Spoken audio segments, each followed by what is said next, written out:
Hey guys, let's talk about exponential functions. This will cover what your book discusses in section 4.1 and 4.2. And exponential functions, it's where we have a constant base. I'll call it a base a. And let's say we have that base a to the x power where a has to be a positive number. So you can't have negative values in the base of an exponential function, but it can be any constant base that's a positive number as long as a is not equal to 1. And the only reason you don't want to let a equal to 1 is just because this would be a constant function instead of an exponential function. 1 raised to any power is always 1. But now, if I want to look at the exponential function, let's say 2 to the x here. So in order to determine what happens with 2 to the x, I can say, well, let's start evaluating it at given values of x here. So I'll say, well, all right, if I plot out some values, I'll choose x values between -3 and 3. And I can say, well, when x is equal to -3, my y value would be 2 to the -3rd. It would be 1 over 8. If I let x equal -2, my y value would be -2. It would be 2 raised to the -2, which is 1 over 2 squared. I get 1/4.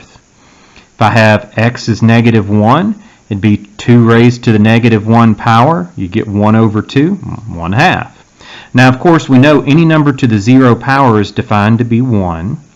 And then if I let x equal 1, it's just 2 to the 1st for 2. If x is 2, I have 2 squared for 4. And if x is 3, I have 2 to the 3rd for 8.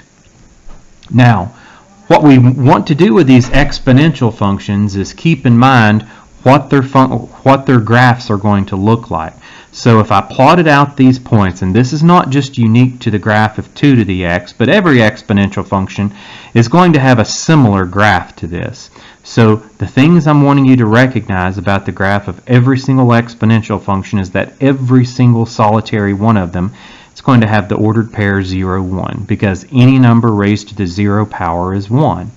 And then after that, they're all going to rise exponentially fast as it moves off to the right-hand side. And then they all asymptotically get very close to the x-axis as it moves off to the left. Now, what I can say here is that if I ask you what happens to the y values on the graph as the x values go towards their positive direction, well, I'm just asking, as x approaches infinity, well, you can see the y values would approach infinity.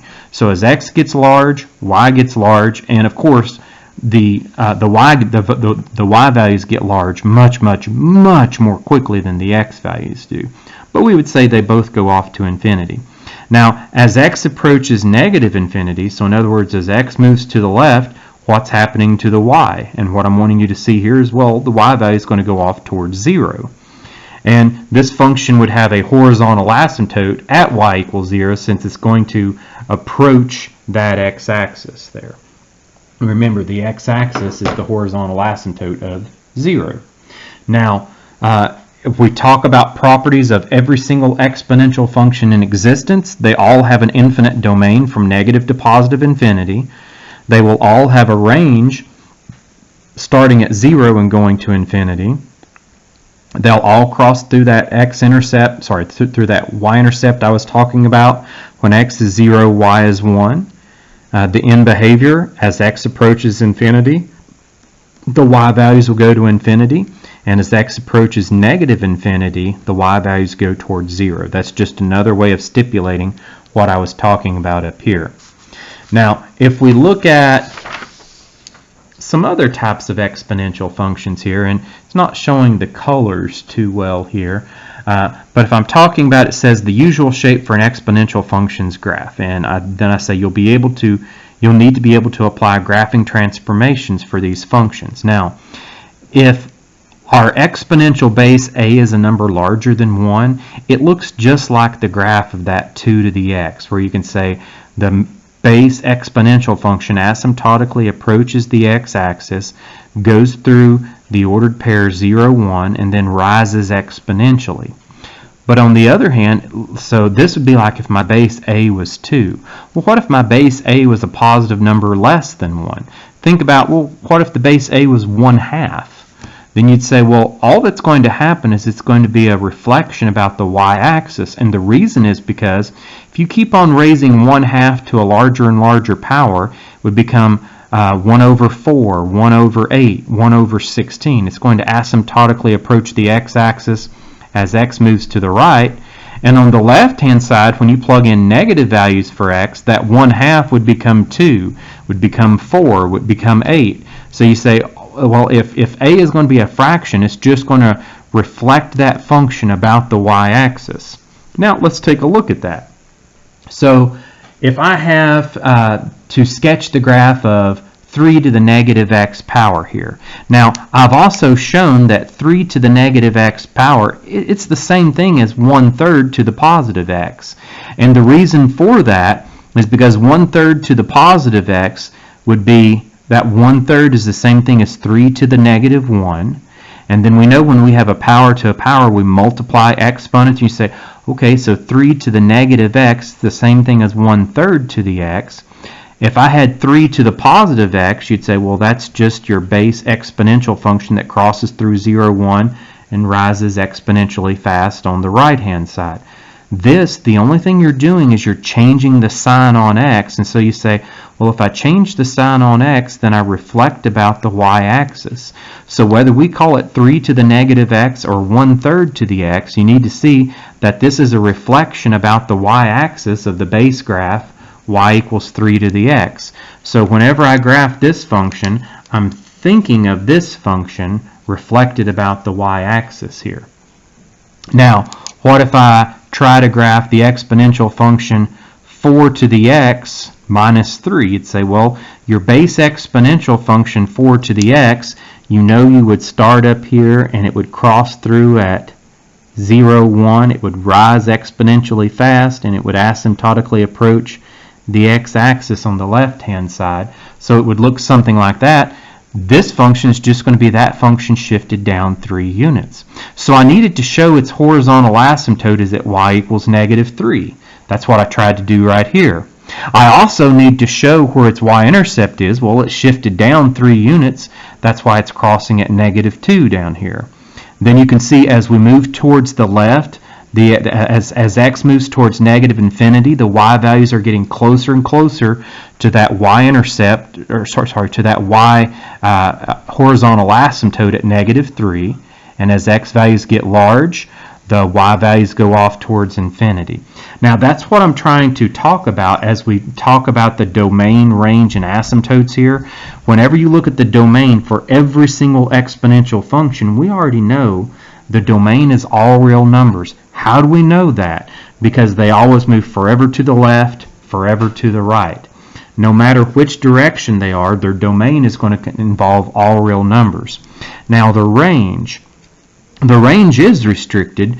Most exponential functions asymptotically approach the x-axis, which means their y values start at 0 and go off towards infinity. This one was shifted down 3 units, which meant its y value started at negative 3, again, not including negative 3, and then it still goes up to infinity.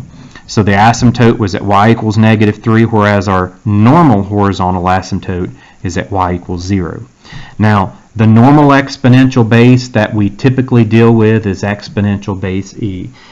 E is the exponential base that occurs most frequently in nature, and it's also a very nice calculus formula. In calculus, you talk about limits a lot. E is just the limit of continuously compounded interest.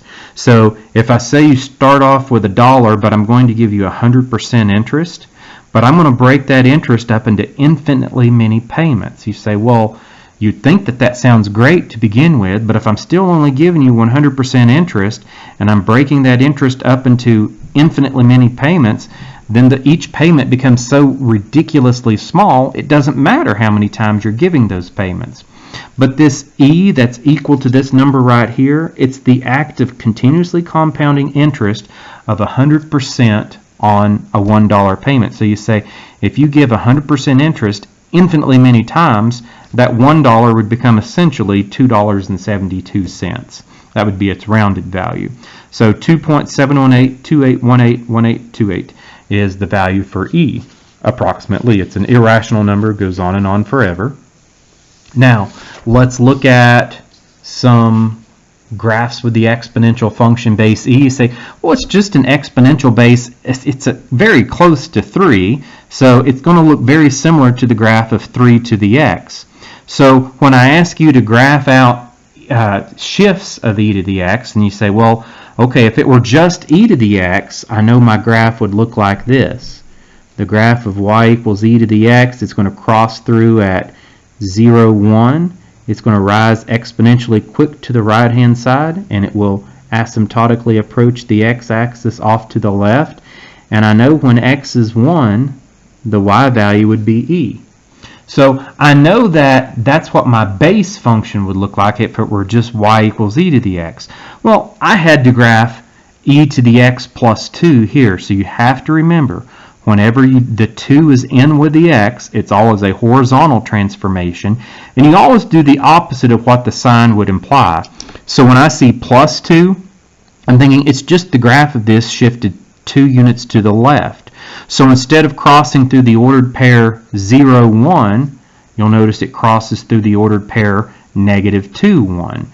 And then you say, well, we still know it's not being vertically shifted, so it's still going to have a horizontal asymptote on the x-axis, or y equals 0, and it would still approach infinity after you cross through that point. So I know the basic shape of my function. Now you'll notice down here I said, well, the domain of this function is going to be negative to positive infinity, the range from 0 to infinity, and it still has your horizontal asymptote at y equals 0. Now if I wanted to make this a little bit more fun and say, well, what does the graph of y equals negative e to the negative x plus 1 look like? So I needed to do a little bit of thinking on that one first of all. So what I did right here is I showed the graph of y equals e to the negative x. I know the graph of y equals e to the negative x would just be the opposite. So the graph of e to the x is going to cross through, rise exponentially quick to the right. So this one's going to asymptotically approach the x-axis to the right and then go up to infinity as x moves to the left. It's just a reflection about the y-axis. But now if I say, okay, but what does negative e to the negative x look like? Well, that negative out in front is going to change the y values of the function. So you'd say, okay, this negative reflected at about the y-axis. Now the negative out in front is going to change the y values. It's going to reflect it about the x-axis. Now instead of asymptotically approaching the x-axis from above, it's going to asymptotically approach the x-axis from below. And instead of passing through the point 0, 1, it'll pass through the point 0, negative 1. And it will point downward towards negative infinity as x moves to the left. So now I just had to finish this up and say, okay, what does my overall function of negative e to the negative x plus 1 look like? It's this graph shifted up 1 unit. So we know that we're going to have a horizontal asymptote at y equals 1.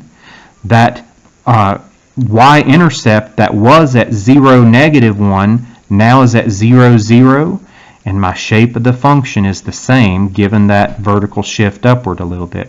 So now when we ask the domain, range, and asymptote, you can still see the domain of every single exponential function in existence. It's all real numbers.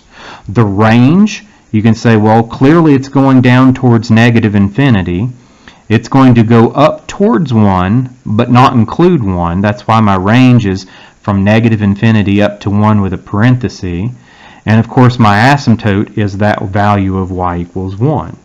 Okay, so now I want to do these within some application problems. And the applications right now are all with our compound interest formula. So in our compound interest formula, we have P is defined to be your original amount of investment. It's how much money you're going to put in. It's your principal investment. R is the interest rate it's going to be invested at. N is the number of times your interest is compounded per year. Typically it's either quarterly, meaning 4 times per year, monthly, 12 times per year, or daily, and daily is always 365 times per year. Now, T is the number of years it's going to be invested, and A is going to be your future amount. What is it at the end of the period.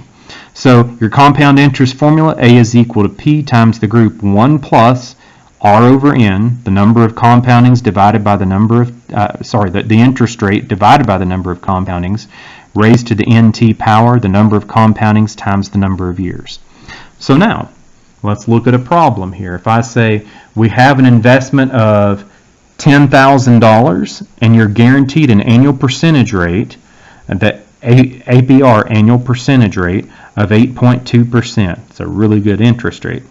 Then if the interest is compounded quarterly, how much will your future amount be over 20 years? So I've tried to identify things, and you should do this too. As you look at word problems, try to make sure you understand what each part of the problem is. So you have an investment, that's your original investment, your principal is $10,000. You're guaranteed a rate of interest of 8.2%, so I marked that R. Quarterly automatically told me it's going to be compounded 4 times per year, and I know I'm trying to find out the future amount. Well, that's A then in my formula, and I know that the number of years is 20, so then it's just going to be A is equal to 10,000 times the group, 1 plus the interest rate divided by the number of compoundings, 0.082 divided by 4. And then that's going to be raised to the 4 times 20 power. Notice I got my answer of over 50,000. Let's show that on the calculator here. If we bring in the calculator, you would just say, this can be typed in really nicely. We'll have our 10,000 times the group, and I'll have 1 plus, and I'll do fraction, 1 plus 0.082 over 4, and we're raising that entire group to the power of, and you can just type it in exactly like that, the 4 times 20 power, or you could have went ahead and put the 80th power. When I do that, I get that same answer, 50,703, and of course, since it's money, you need to round to 2 decimal places, so $50,703.83. Now, for the second part of this question, I'm asking the same thing, except now I'm saying, well, what if the interest was compounded monthly? So the only thing I'm changing in this problem is instead of n being 4, it's now going to be 12. So the more often you compound, the more your end value should be, because your interest is gaining interest upon itself more quickly. Now, you can already see it's not significantly more money, but it will be more. If I show this on the calculator, what I would do, I would hit second enter to bring up the last entry, and then just scroll to wherever there's a 4 and type a 12 over it. So everywhere there's a 4, I need to put a 12. I did that. And you'll see the $51,264.94. Now, for my next one, I said, well, compounded daily. Again, the only thing that's changing, the number of years isn't changing, the interest rate isn't changing, your initial investment is not changing. But the number of compoundings, the number of times per year it's gaining interest upon itself, is changing. So I go back into the problem, I'll change the 12 to a 365. Have to insert in the 5 since it takes more digits there. 365 there. This should be gorgeous. And as you see, yes, you'd have $51,542.20. So we've went from compounding quarterly, having $50,700, to compounding monthly, we gained a little over $550 to $51,264. Now from monthly to daily, we didn't gain as much. You gained less than $300 in that, and this is over a 20-year time span. So you can see the number of compoundings is starting to lose its effect. Now in the next one, just to prove a point here to show you that it really loses its effect after daily, is I said, well, what if you gained interest every single minute of every single one of these years? So I had to calculate the number of compoundings. We know it's being compounded daily, and then we know that there's 24 hours in a day, and then there's 60 minutes each hour. So the number of compoundings would be 365 times 24 times 60. So it's going to be compounded 525,600 times per year. All I had to do was put that into my formula. Remember, nothing else is changing. We're trying to determine how much the impact of more compoundings is going to create. So in the beginning, when we went from quarterly to monthly, it gained over $550. But now as we go from daily to every minute, it's not going to gain much at all. So the number of compoundings is 525,000, and then I need to insert the 600. And the same thing down here. I need to make this 525,600. And when I do that, you'll see I get $51,551.70. So we gained about $9.50, and that's in the span of a 20-year time period. So the more often compounding really doesn't end up helping that much. Now, to make that point, what if I compounded continuously? So compounded continuously just means, well, that's infinitely many times per year. So instead of 525,600 times per year, what if I said infinitely many times per year? Your continuously compounding interest formula has to involve your e. Remember, e is the limit as x approaches infinity of 1 plus 1 over x to the x. So anytime you're asked the words continuously, that's a dead giveaway to use this formula. This is your continuously compound interest formula. People commonly call it the PERT formula, P-E to the RT power. So in this case, I have my P is still my initial investment of $10,000. My E is going to be raised to the interest rate times time. Notice you don't have anything for the number of compoundings because you know it's infinitely many compoundings. The E takes care of that. So now if I try to find this out, and this is going to show you kind of the weakness of your calculator in this problem, is if I try to go in here and say, well, okay, it's 10,000 E, and now that's going to be raised to the R times T power, the 0.082 times T. Well, that's 20 years. Now, the last answer is slightly off, and you're going to see why now. Because it's actually saying, hey, and this is a calculator error here.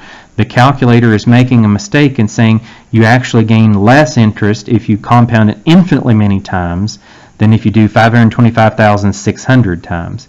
This answer really should be more than that answer. It's just your calculator making a slight error here. The one I'm more confident in the answer in is the one with the E. So I'm thinking it's making some rounding errors with this one. So, but notice, to 2 decimal places anyway, it's giving you the same answer, $51,551.70. So we can say this really should be slightly larger than the value that we get for 525,600. Would it even be off by a cent?